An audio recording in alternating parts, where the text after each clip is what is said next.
Welcome back. It's John Dog. I'm going to be showing you how to make a Americano today. Wow, that was 1 year ago. I uploaded my first video onto YouTube. And boy, how far I've come. In the past year, I felt like I've learned so much more about cocktails that I would have never begun to imagine that I would have. As well as all the channels and people I've met online. Words to either give me words of encouragement or to just simply learn something new every day.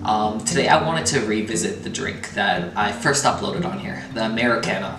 If you want to watch my previous video on how to make it, I go a little bit more in depth on the history of it, and I talk a little bit about how Campari is made. But today we're just gonna chat and make a couple Americanos. The Americano is a very light cocktail, very low ABV, it's easy sipping. It's something that's great for lunch or something early in the day where you don't really want to get drunk but you just want to enjoy some very delicious flavors. Now, some things that have changed since the last time I made an Americano on here is, first of all, I got some nicer rocks glass, but one thing that I did change here is instead of using a bunch of ice cubes, usually when I'm making a drink right in the glass, in a rocks glass, I usually like to use one large cube now. It's just more functional and keeps your drink colder longer. Now, a classic Americano. First things first, you're gonna add an ounce of Campari. You can't have an Americano without Campari.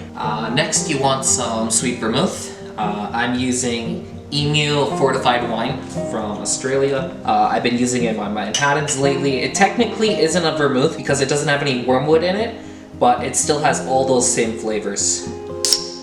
Lastly, we're going to top this off with soda water.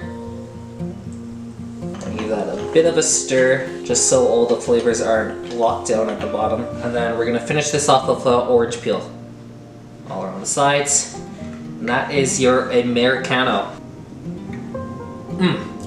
Super bubbly.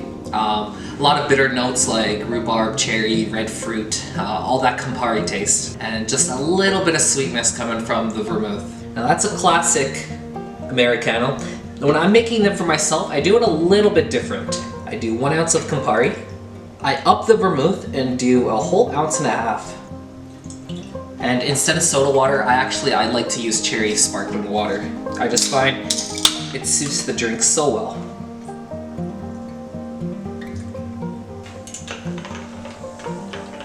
We're still gonna do an orange peel, and that's how I do mine.